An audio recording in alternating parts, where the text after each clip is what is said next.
Welcome back to the Navy Sports Magazine. We're presented by the Navy Federal Credit Union. Pleased to shine the light on women's rugby this week with head coach Murph McCarthy. And so much enthusiasm when we talked last time about the program and obviously the elevation to varsity status. As you've now matriculated through the season with 9 matches so far, Northeastern coming up this weekend on your home turf. Just how has it been received within the rugby community? And obviously with the tremendous alumni base that we have here at the Naval Academy? Well, there's been a lot of fanfare. We've got a lot of support and people reaching out to us. Good game here, great home match, great away match. Each week it's been nice. There's a lot of support and people are galvanized by the elevation of the program. The fact that we sell at the Naval Academy, the brotherhood, the sisterhood, the leadership, the fact that people and alumni are taking notice. Is that important as you all try to sell those factors, obviously, to not only the current team you have, but obviously future student athletes here as well? Oh, absolutely. It's kind of easy with recruiting because, rugby people understand rugby people and they're pretty excitable about the sport and their former team. And then, for the current team, they just love it when they can have, people that have worn the jersey before show up and take the time to chat with them and, give out their card and their email address and say, listen, anytime you want to reach out to me about anything, whether it be about rugby or playing rugby here or, what you want to do when you grow up, I'm a pilot or I'm a SWO, please don't hesitate. It's pretty neat. It's very family oriented. It's, you meet people that played rugby at Navy and all of a sudden it's like you're related. It's neat. Is that something that you can really put a value on, quite frankly, in that process? No, I don't think you can. It's unique to the sport and it's tenfold here at Navy. And I do, when I'm talking to recruits and parents with recruits, they appreciate it more because they've been around the block more to where younger folks don't get it as much. It's not as clear, but it's magical. You've gone through 9 matches, as we've said, and now as you all as a varsity program, have you kind of gotten an envision of what the future Navy rugby player should be like? And if you're trying to sell the program right now, to a recruit who might be interested, what does the future Navy rugby player look like in your mind? Well, I think the future Navy rugby player looks a lot like the present Navy rugby player. It's just they will have a little more experience. I think we're always going to be, part of our culture is always going to be the midshipman that was looking for something extra, that played contact sports or didn't play contact sports in high school, and then met a few people on the team and was like, I want to go try that. Like, I want to be like them. I think that the difference in the future is we're going to have more and more folks, that have played rugby before, which, like I said, right now we have none. So that part will be different. But, the warrior ethos that is rugby, the next woman up that is rugby. I mean, we've had quite a go of it this season. If you watch the highlight reels from that first Lander game, there is a lot of those girls that put the ball down and scored tries that, haven't played since because they got injured in that game. And there's plebes that have stepped up and learned how to play wing pretty fast and, learned how to step in at center pretty fast. And that's Navy rugby. It's stepping up. It's being the next person up. It's being ready when your name gets called. Is that part, though, of the enjoyment as a coach, not only teaching the tactics, but really having to teach the game, to players completely from the ground up and, seeing some of them start to flourish as this season has gone along, as you've asked some of them to play even greater roles now? Yes. Fundamentals. That's what we're built upon. And it is neat when that, somebody that played really, really well this weekend was somebody that never touched a rugby ball before they got to Navy, because you know that you had a hand in that.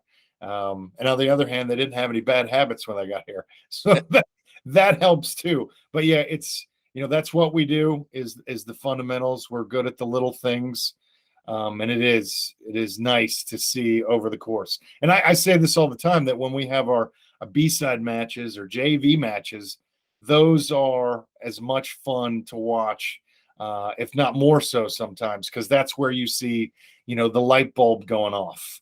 Whereas, in practice, you can do the drills and, you can listen to the coach and watch the film, but until there's somebody else in another colored jersey, you're not sure if what you're teaching and coaching is hitting home.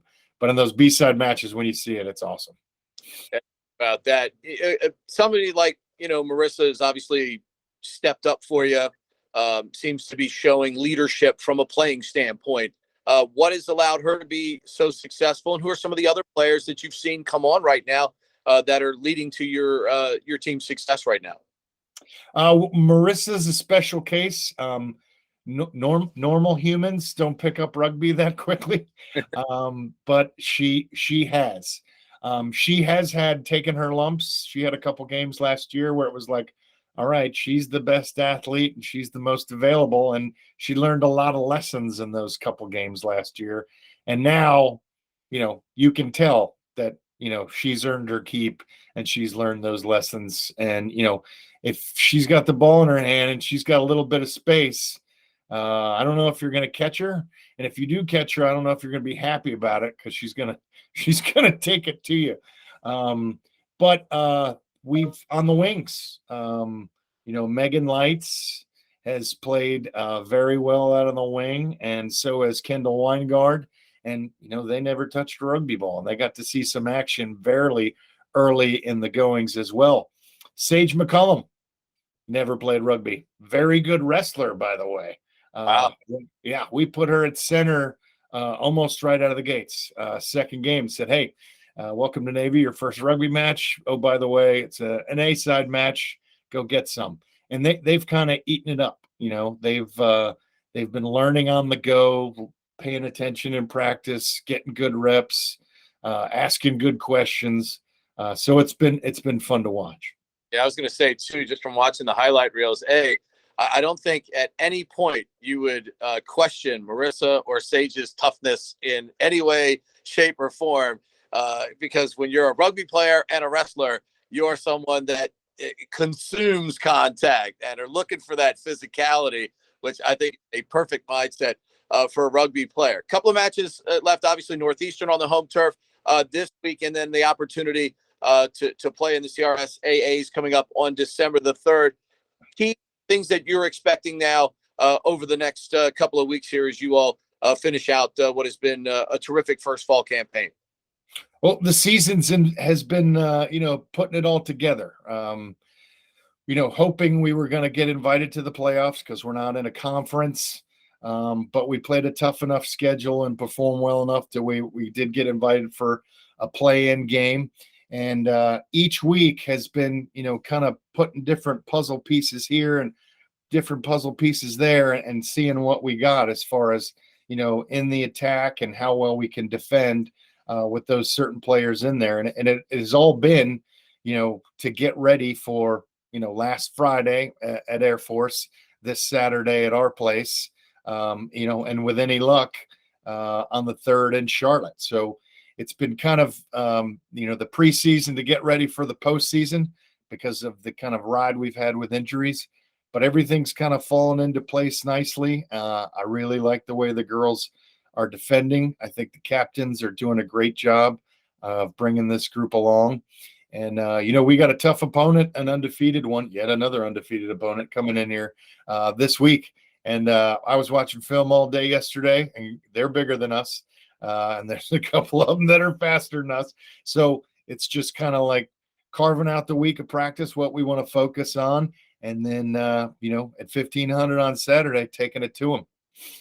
I'll let you out on this. I know you kind of had an idea of what it would be like as a varsity program. That's why you accept the opportunity and take it on. But now that you've had a chance to start with this and elevate this program to this varsity status? Has it been everything you thought it was going to be, and maybe has it been even more here through 9 matches on the season as you've had a chance to elevate this to a first-year varsity program? I think it's been everything and probably a little more. I didn't realize how much excitement this would generate, and I'm fascinated and excited about all the interest of young people that want to come to Navy and play rugby. I figured it would be a handful, but it's been more than that, and that that takes up time. But I'll talk about Navy rugby all day. So when people reach out and want to see what the team's like and what life's like as a midshipman, I'm happy to do it. And it's just gets you fired up. You don't have to wonder about, why do I got to drop everything and make sure I can get to practice? It's, the reason is embedded right at the forefront, because you're promoting it and talking to young people about it all the time. So it's been a fun fall. It's gone by quick. But I like the way we look for this weekend and beyond. No doubt about it. So it's certainly the first season of many great ones to come. Coach, appreciate the time today. Best of luck this weekend, and best of luck on December the 3rd as well. And thanks for the time today. You bet. Thanks for having me, Pete. Go Navy.